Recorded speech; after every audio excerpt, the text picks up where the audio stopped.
Hello everyone, this is Noor from the one man show और आज हम करने वाले हैं स्टैंडर्ड 5th पहली बार EVS 1 का first chapter our earth and our solar system.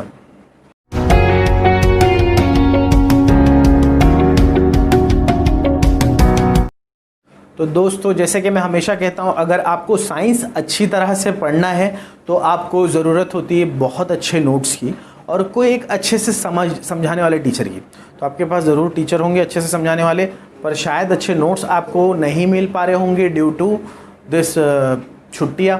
तो इसलिए मैं आपको नोट्स प्रोवाइड कर रहा हूँ और थोड़ा बहुत आपको समझा भी दूंगा कि आपको अच्छी तरह से समझ में भी आ पाए। तो ये पहली बार ऐसा है कि मैं 5th का कोई EVS 1 का मतलब कि साइंस का वीडियो डाल रहा हूँ। तो मेरे जो 5th स्टैंडर्ड के प्यारे प्यारे बच्चे, उन्हें मैं बता दूँ कि ये बहुत ही इंटरेस्टिंग टॉपिक है कि our earth and our solar system.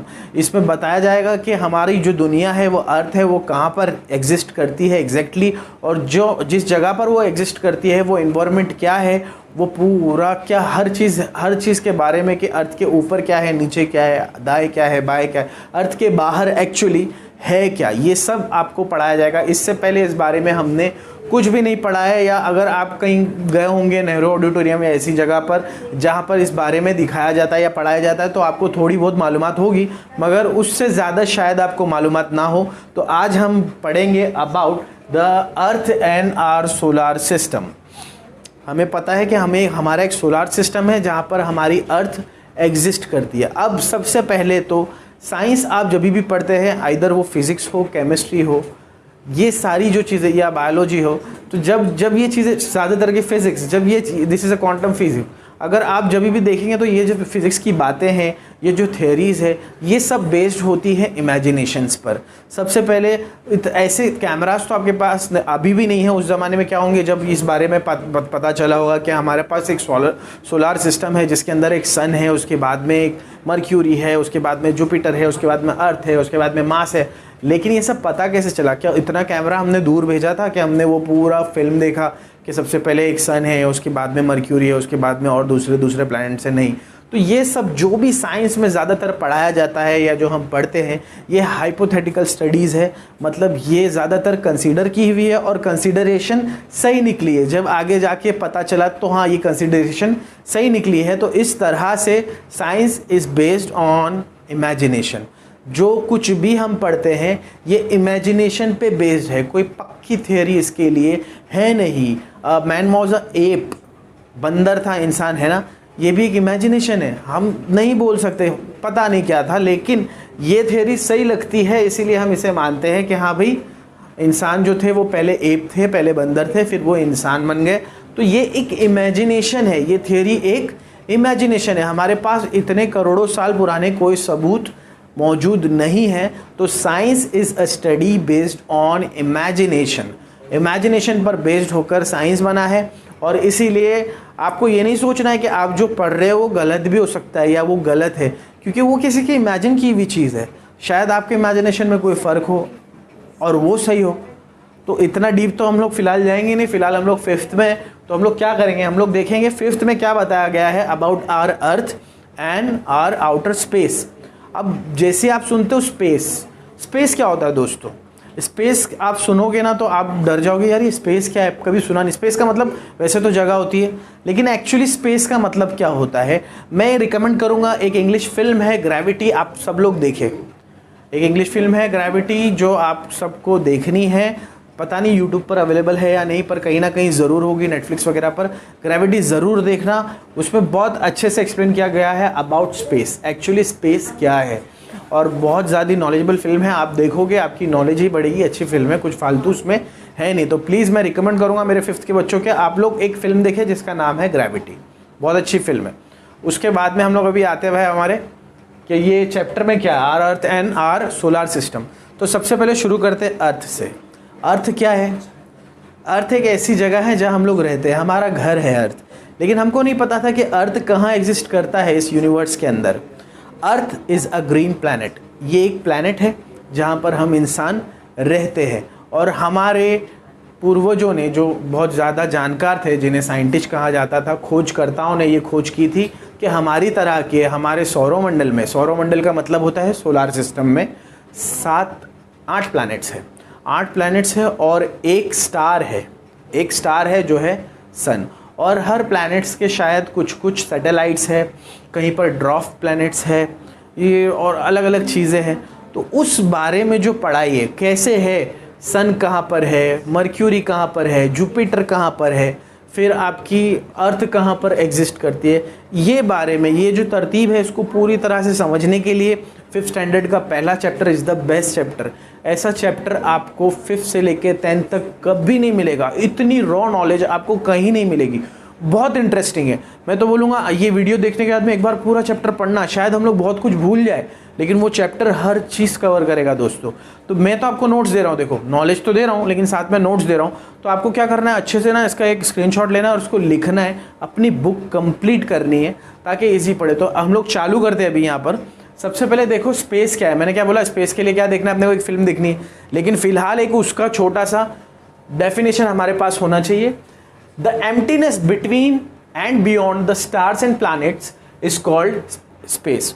वो खालीपन जो स्टार्स और प्लैनेट्स के बीच में है, उस खालीपन को क्या कहा जाता है, स्पेस कहा जाता है। आपको पता है कि ग्रेविटी के पार जब हम निकल जाते हैं, ग्रेविटी क्या है वो तो आपके लिए बहुत बड़ी चीज़ है, आप जानते नहीं।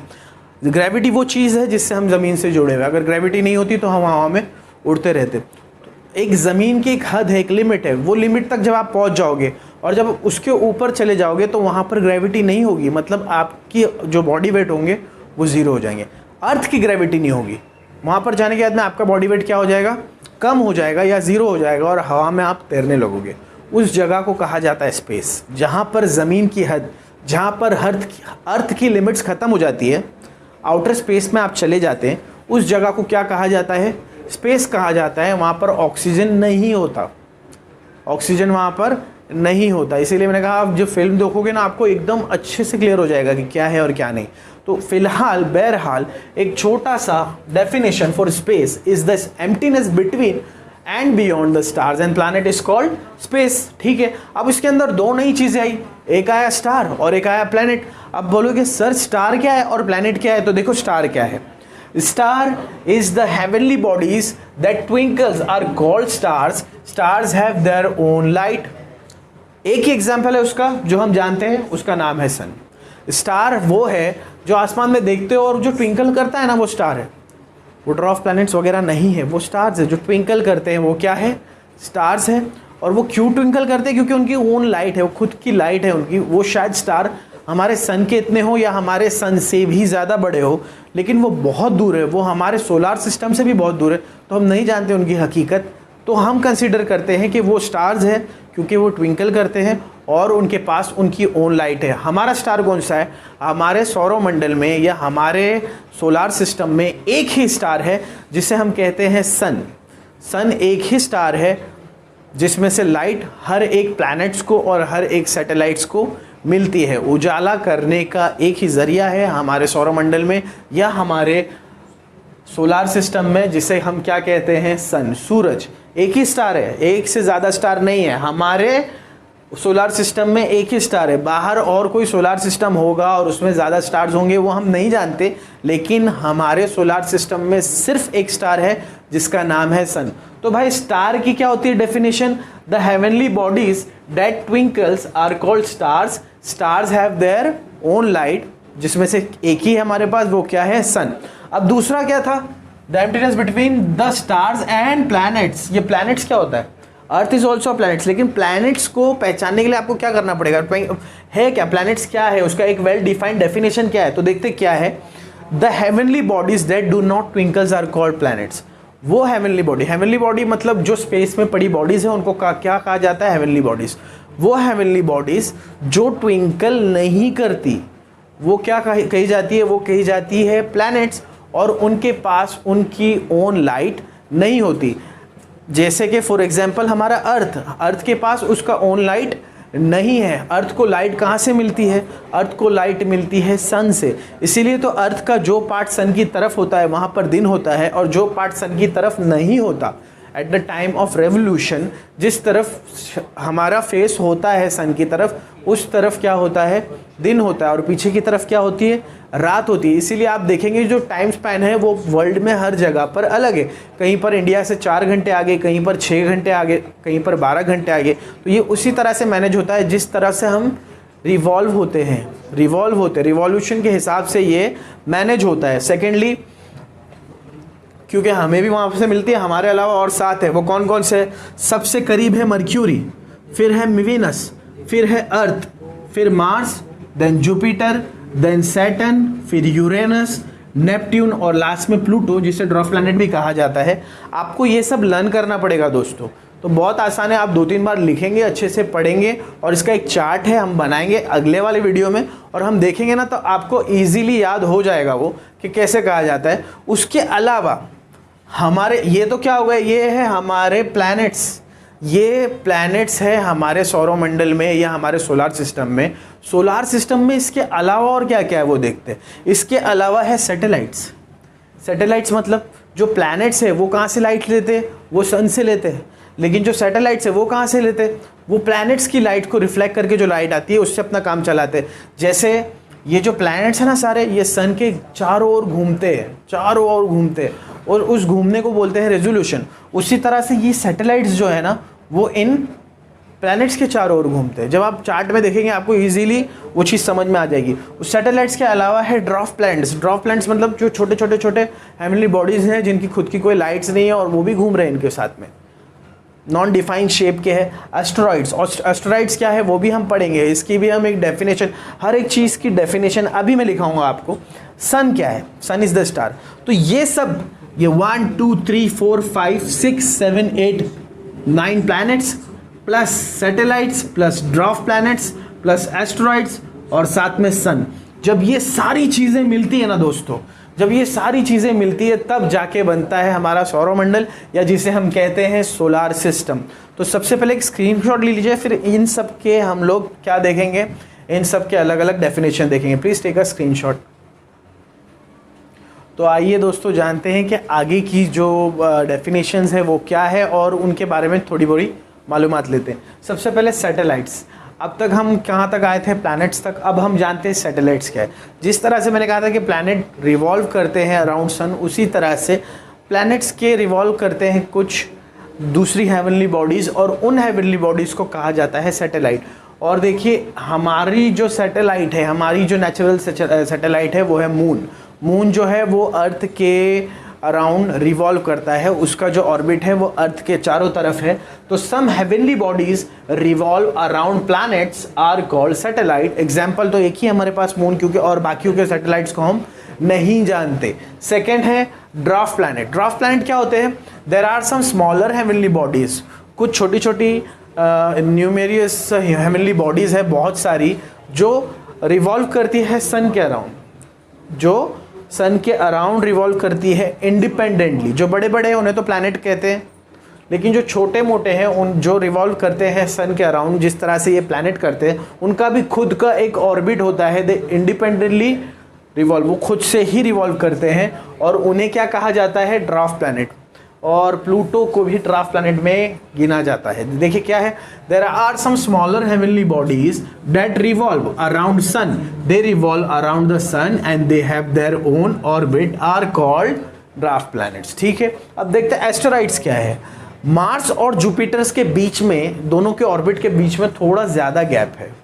मार्स और जुपिटर के दोनों के, क्योंकि मार्स के बाद जुपिटर आता है, जो और उन दोनों के गैप बीच में जो है थोड़ा ज़्यादा गैप है, और उस गैप में बहुत सारी छोटी हेवनली बॉडीज़ है, बहुत सारी न्यूमरस बैंड है एक, और उसे वो भी क्या करती हैं, सन के अराउंड घूमती है, और उन्हें कहा जाता है एस्टेरॉइड। तो इसका हम डेफिनेशन किस तरह से लिख सकते हैं कि between the planet Mars and Jupiter there is a numerous small heavenly bodies और a band of a numerous small heavenly bodies, they are called asteroids. They also revolve around the sun independently. ये भी independently around the sun करते हैं revolution, और इनके भी खुद के ऑर्बिट्स होते हैं। तो दोस्तों ये पहला पार्ट था about our earth and our solar system. यहाँ पर हमने हर चीज़ के बारे में मालूमात हासिल की। अब जो नेक्स्ट पार्ट होगा ना, उसमें हम देखेंगे कि ये कितना वेल ऑर्गेनाइज्ड मशीनरी है, ये कितना अच्छे से चलता है। आपको बड़ा मज़ा आएगा ये देख के कि कितने अच्छे तरीके से ये चलता है। ये पूरा हमारा सोलार सिस्टम, कभी भी इसमें कोई गड़बड़ नहीं हुई है लाखों करोड़ों सालों से, और ना शायद आगे कभी होगी। तो जब हम ये पढ़ेंगे तो बहुत मज़ा आने वाला है। और एक चीज़, ये इसका एक स्क्रीनशॉट ले लो और ये अपनी बुक में लिखो, ताकि जब अपन आगे करें तो वो भी आप अपनी बुक में लिखो, आपकी एक नोट्स पक्की तैयार हो, और जिसकी वजह से आपके फुल मार्क्स आएंगे साइंस में। आई बिलीव अगर आप ये सब करोगे तो प्रॉमिस आपके फुल मार्क्स आएंगे। तो अगर आपको मेरी वीडियो अच्छी लगती है दोस्तों, तो please do like share subscribe, press the bell icon. This is Noor from the one man show, signing of.